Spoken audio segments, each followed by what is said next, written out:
Based on a presentation from our mentor and colleague Danielle DeVos, Dawn shared some arguments about the nature of visual culture. By asking her students to begin viewing cultural artifacts in new ways, she helped push their thinking about how culture is constructed. Culture is mutually constructed. Symbolic, meaning that we have images and symbols that represent ideas. We've been talking about different artifacts of cultures and characteristics of culture. Yesterday we read an article where we talked about language and dance being an important part of culture. Culture is internalized, oftentimes taken for granted. We don't realize that we are always bound by a particular culture until we see some people break a specific norm. And that's one thing that sort of stands out to me in terms of culture.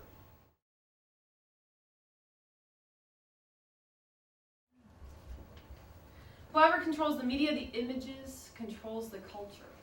What do you think about this response from Ellen Ginsberg? Miranda, you think that's true? Oh, yeah.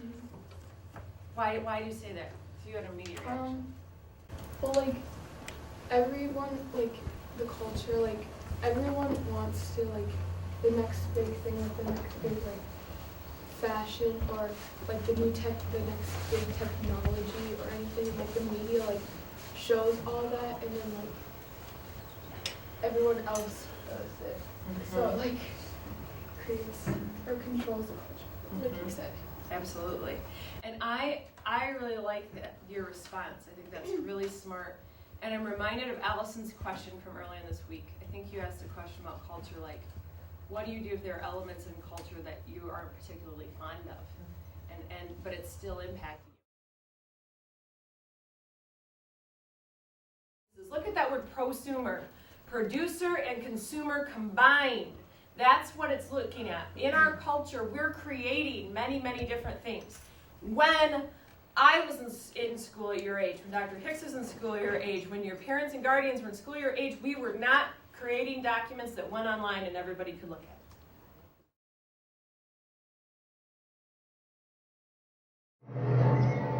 To demonstrate the idea that images, music, video, and other copyrighted material from popular culture can be remixed and reused in a transformative manner, Dawn showed her students a popular example from YouTube called Scary Mary, which casts the magic of Mary Poppins in a very different manner.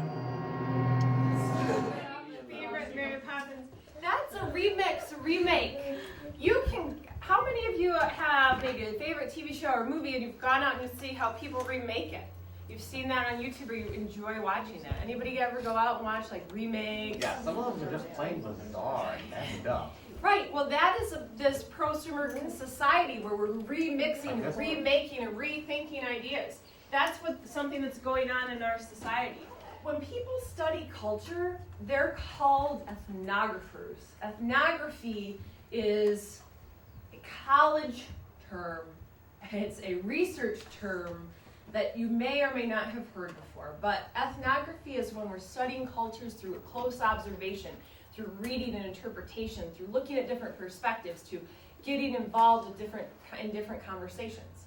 And you'll see that ethnographers, and you can read those two quotes there, ethnographers research by observing, by interviewing people, by collecting and reading different cultural artifacts, by looking at various research in different perspectives. Students immediately noted that they live in a society saturated with visuals. However, students do not always recognize how they are influenced by images, videos, and advertisements. By inviting students to examine aspects of visual culture, we were beginning a unit-long conversation about composing traditional essays and multimedia texts.